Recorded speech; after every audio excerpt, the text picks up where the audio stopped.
అయితే కలబంద మొక్క ఇంట్లో పెంచుకునే వాళ్ళు గుర్తుపెట్టుకోవాల్సిన ముఖ్యమైన విషయం ఏంటంటే, కలబంద మొక్క ఎట్టి పరిస్థితుల్లో ఇంట్లో ఆగ్నేయంలో పెంచకండి. ఆగ్నేయంలో కలబంద ఉండకూడదు. ఈశాన్యంలో కానీ వాయువ్యంలో కానీ కలబంద మొక్కను ఉంచుకోవాలి.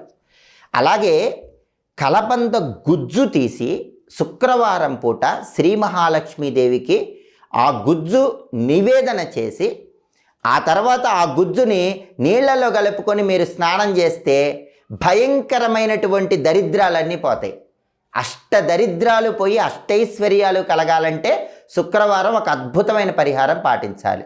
అదే కలబంద గుజ్జు పరిహారం.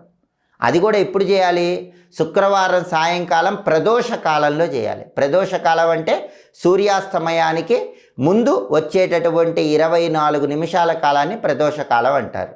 ఆ ప్రదోష కాలంలో మీరేం చేయాలి? కలబంద గుజ్జు తీసుకోవాలి.